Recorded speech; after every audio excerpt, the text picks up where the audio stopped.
आचार्य अपने सीता से कहा था कि शक्ति के विरुद्ध संस्कार से ही लड़ा जा सकता है। मेरा मत है कि शिक्षा ही इस माया से बचने की ढाल है, पर इससे लड़ने वाली अस्त्र रूपी संस्कार अयोध्या को कैसे दिया जाए? अभी तक ऐसे किसी ग्रंथ की रचना ही नहीं हुई है राम, जो ज्ञान से अधिक संस्कार और संस्कार प्राप्ति के सिद्धांत समाज को दिखा सके। तो इस समाज को शिक्षित करने का क्या मार्ग है गुरुवर? कर्तव्य निभाना। राजा का कर्तव्य सुरक्षा और सुशासन है। जब आप उसे उचित रूप से निभाएंगे तो समाज स्वयं ही शुद्ध चरित्र हो जाएगा। मुझे भीतर जाने दो,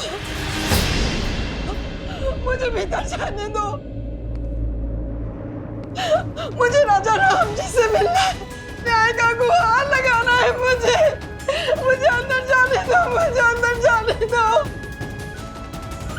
राजा राम, ओ मेरे राजा राम, मेरा न्याय करिए।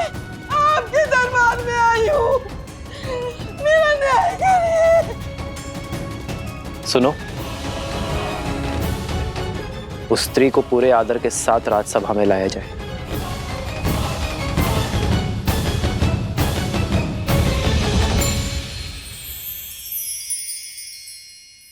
समय आ चुका है, खाओ, अन्यथा राम कहेगा कि मेरी पत्नी का ध्यान नहीं रखा।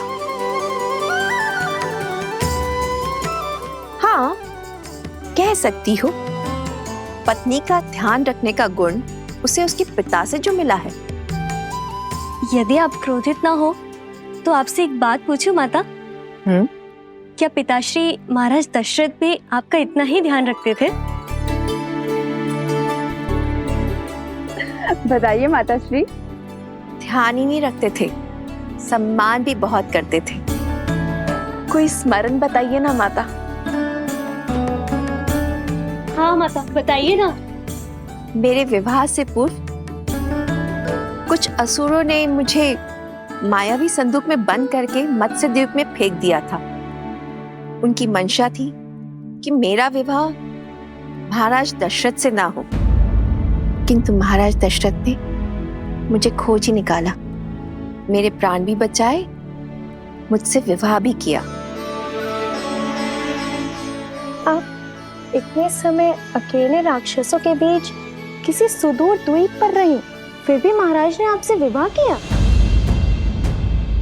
हाँ, क्योंकि मेरे पति का प्रेम ही नहीं, विश्वास भी अटल था। उन्हें विश्वास था मेरे चरित्र के ऊपर। ये कैसा दुस्साहस है सेविका? आज तक कभी किसी ने इस बात पर संदेह नहीं उठाया। अयोध्या में ऐसे प्रश्नों का कोई स्थान नहीं है।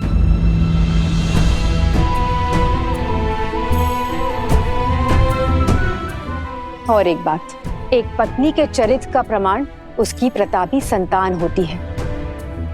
और एक चेतावनी कान खोलकर सुन लो, फिर कभी ऐसे फूहड़ प्रश्न नहीं उठने चाहिए। जो प्रश्न मन को दूषित करे, उनका भविष्य को दूषित करना निश्चित है। सतीत्व की दुहाई देने वाली आज मुंह छिपाकर क्यों जा रही है? दशानन जैसा बलि जिसे पाना चाहे उसे छोड़ कैसे सकता है? पर इतने समय रावण के पास रहने के बाद अब मुख छुपा रही है।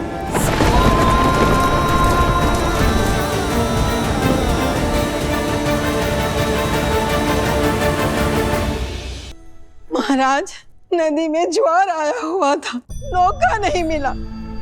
भयानक आंधी और वर्षा हो रही थी, इसी कारण मैं अंधकार के पूर्व घर न लौट सकी। सिर्फ इसीलिए मेरे पति ने मेरा बहिष्कार कर दिया।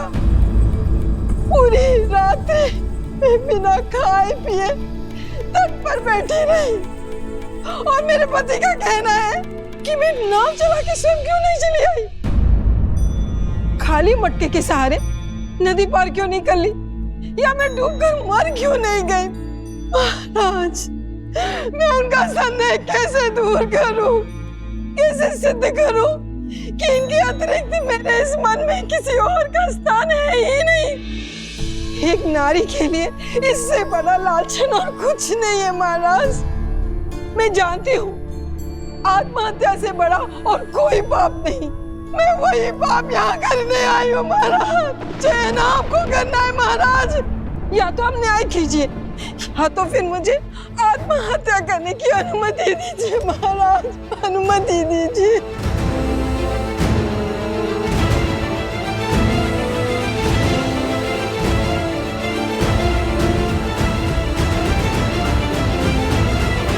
भैया, हमें इसी क्षण जाकर उस वस्त्रक को दंड देना चाहिए और यदि आवश्यकता पड़ी तो पूरे समाज को दंडित करना चाहिए।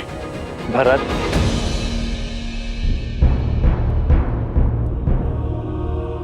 अपने सत्य का कोई साक्षी है आपके पास? हाँ महाराज, है एक साक्षी। वो नाविक जो मेरे साथ रात को उस पार बैठा हुआ था, वो भी जल स्तर उतरने की प्रतीक्षा कर रहा था। और प्रातः काल जब सब लोग जा रहे थे, उन सब ने देखा था कि हम दूर दूर बैठे थे।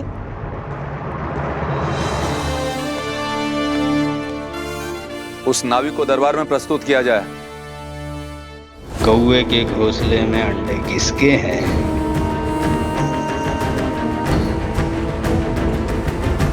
किसने बोला? बोलो, किसने बोला?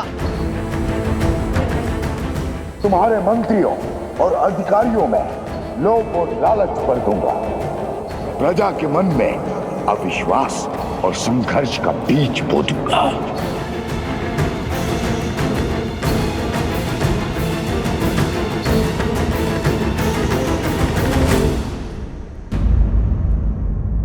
स्त्री को सम्मान सहित राज्य के आश्रय में रखा जाए। शीघ्र ही सभी पक्षों को सुनकर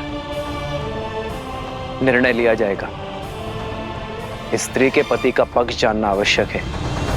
इसमें प्रमाण की क्या आवश्यकता? जब मेरी पत्नी मेरे साथ नहीं थी तो किसी और के साथ ही होगी।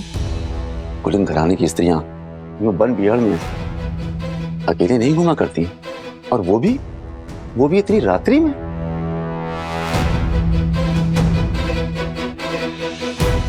राजकुमार, राजमहल में घटनाएं छुपाना सरल है, क्योंकि भय के मारे वहां कोई कुछ नहीं बोल सकता।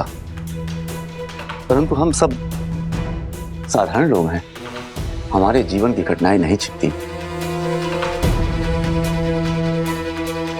राजा से कोई प्रश्न नहीं पूछ सकता, पर हम पर उंगलियां तुरंत उठ जाती हैं। दुष्ट! तुम्हारा दुस्साहस कैसे हुआ? तुम कहना क्या चाहते हो? देखा ना राजकुमार, राजमहल के विषय में प्रश्न हो तो ये प्रतिकार मिलता है आपके द्वारा।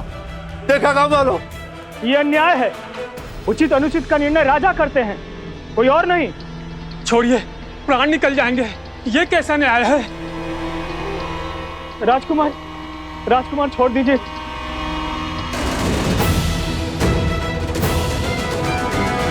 मैं आप सबसे क्षमा मांगता हूं, मैं आवेश में आ गया था, पर आपका पक्ष राजा राम ही देखेंगे। आपका पक्ष सुनकर ही निर्णय किया जाएगा।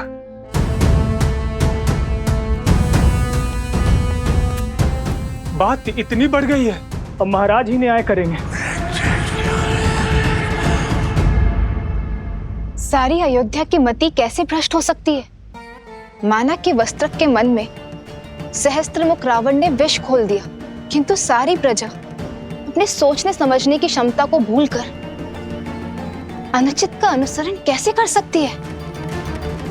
किसी ने कुछ कह दिया, बस उसी सोच को थामे हुए हैं।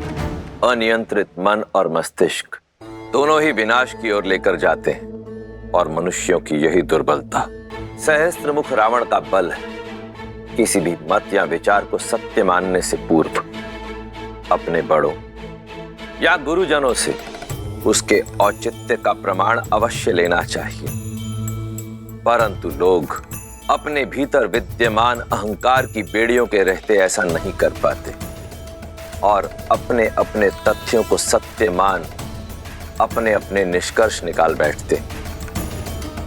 कुछ ऐसा ही हो रहा है अयोध्या की प्रजा के साथ। अब सिया राम का अगला युद्ध इसी सोच के विरुद्ध होगा। ये द्वंद्व ही है उनके जीवन का अगला पड़ाव। सिया राम, सिया राम।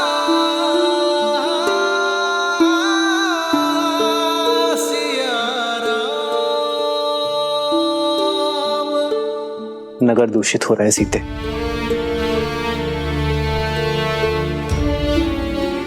आज एक स्त्री को उसके पति ने केवल इसलिए घर से निकाल दिया क्योंकि उसे उसके चरित्र पर संदेह था, क्योंकि किसी संकट के कारण उसे एक रात्रि घर से बाहर रहना पड़ा।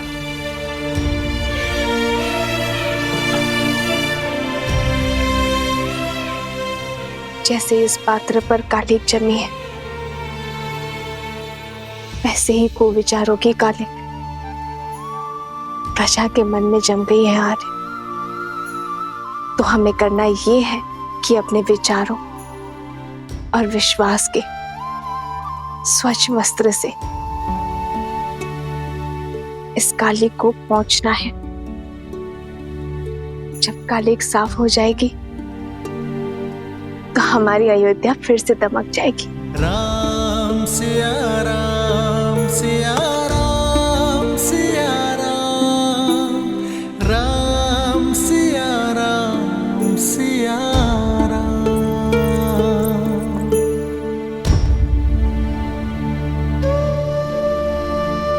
अयोध्या हमारी है आर्य, ये नगर हमारा है आर्य। यदि यहाँ कोई समस्या है तो ये हमारा कर्तव्य है कि हम हर गली में जाकर प्रजा की स्थिति देखें।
प्रजा के विचार को जानने के लिए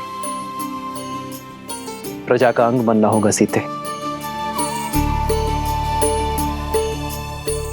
जो एक राजा के आगे अपनी बात खुलकर नहीं कह पाएंगे, वो एक साधारण नागरिक के आगे अपनी बात कभी नहीं छुपाएंगे। प्रतिदिन आप पर गर्व बढ़ता ही जाता है आर्य। आप जितने अच्छे पति और पुत्र हैं, उससे भी अच्छे राजा हैं।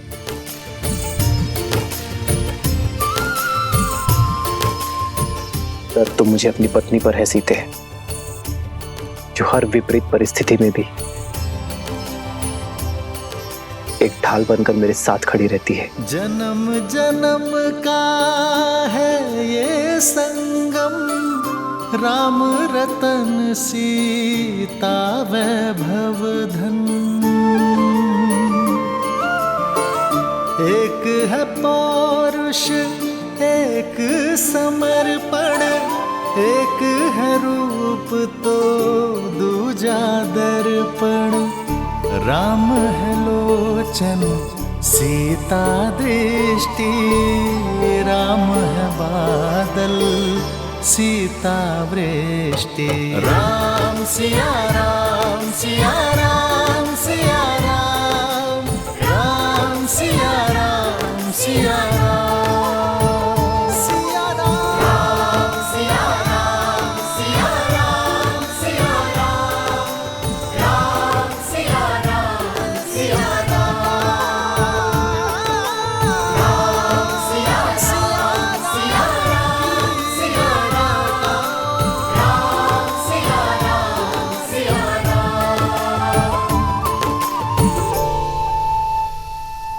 हे महादेव,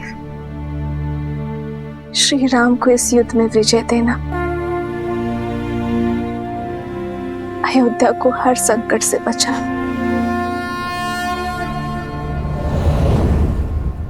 सुना है कि राजा के भाई शत्रुघ्न ने वस्त्रक पर आक्रमण कर दिया है। वही तो, ये कैसा शासन है? जब किसी पर आरोप लगता है तो उसका न्याय किया जाता है, ना कि इसे ऐसे ही कहीं से उसको पकड़ लिया जाता है। प्रजा उचित अनुचित की सीख अपने राजा से ही तो पाती है। यदि हमारे रघुवंशी ऐसा समाज बनाना चाहते हैं जहां स्त्रियों की त्रुटियों पर पर्दा डाला जाए, तो ऐसे तो हम दूसरे नगर में पहुंच जाएंगे भाई।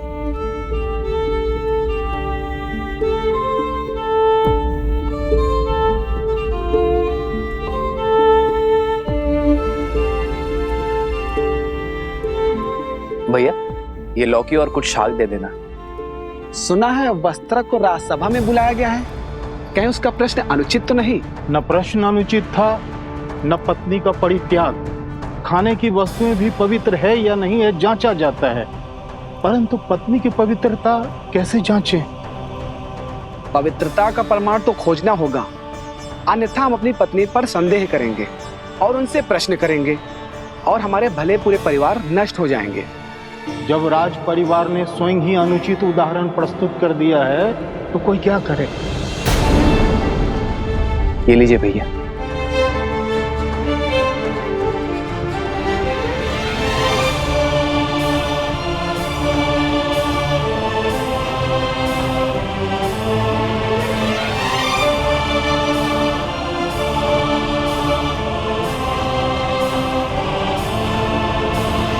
संस्कार से ही इसे पराजित किया जा सकता है। ऐसे संस्कार जो व्यक्ति की चेतना को पवित्र करे और समस्त संसार में संस्कारों को स्थापित करती है। स्त्री शक्ति अर्थात इस भयंकर असुर को केवल एक स्त्री शक्ति ही पराजित कर सकती है।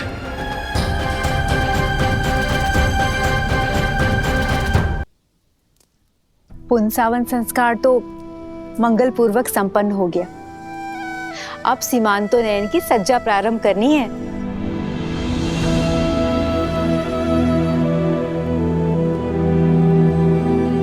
सीता,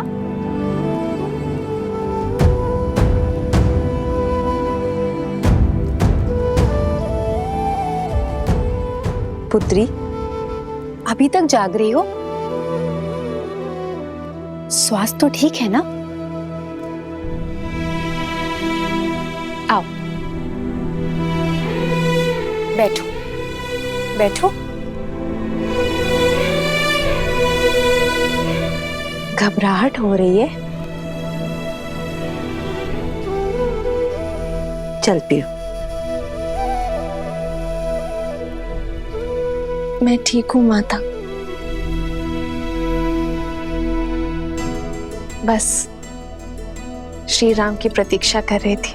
आपके कक्ष में प्रकाश देखा तो यहाँ आ गई। आप अभी तक सोए नहीं। तुम्हारी नींद पति ने उड़ाई है और हमारे पुत्र ने।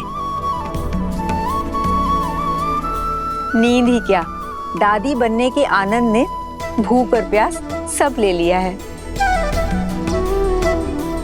पुत्री, इस अवस्था में कभी कुछ खाने का मन करता है या मन में कोई इच्छा भी जागृत होती है?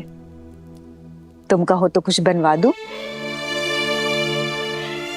भोजन नहीं, मैंने श्री राम से अपनी मन की इच्छा प्रकट की है।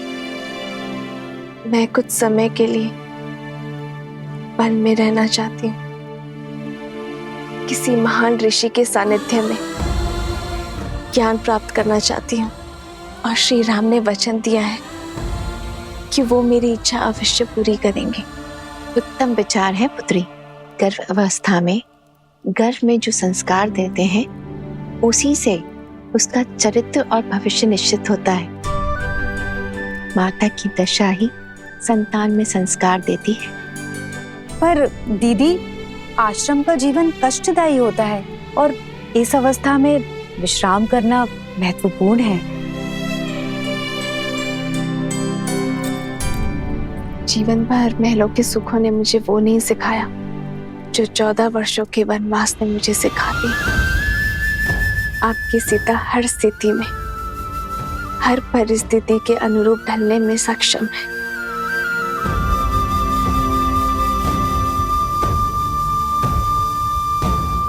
ये सारा दोष इन नाविकों का है, तो धारा पार कराने की आड़ में अपना दूषित खेल खेलते हैं। इसीलिए मैंने तो अपनी पत्नी को घर से बाहर निकाल दिया। अब राजा राम को भी चाहिए कि वो भी उस नाविक को नगर के बाहर निकालें। यही न्याय संगत होगा भाइयों, यही न्याय संगत होगा। ये निर्णय लेने वाले तुम होते कौन हो? हाँ, स्वयं की दृष्टि में दोष है और फल भुगते साधारण नाविक। यदि अपनी पत्नी पर विश्वास नहीं था तो क्यों उसे आने दिया अकेले? अरे सुरक्षा के लिए साथ आना था ना। एक तो चोरी और मुझे डांट दिखाया। हाथ मत लगाना। तो क्या लाश से काम लूं? मारो मारो मारो मारो मारो। रुकिए,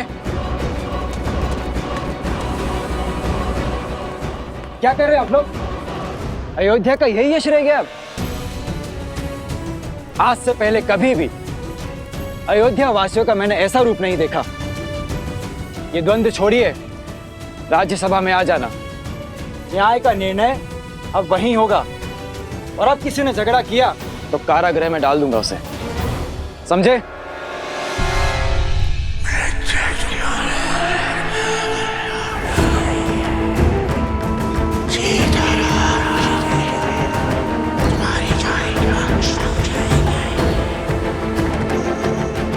कल का दिन मेरे राज्य के लिए बहुत कठिन होगा। मुझे एक कठिन और कटु निर्णय लेना होगा।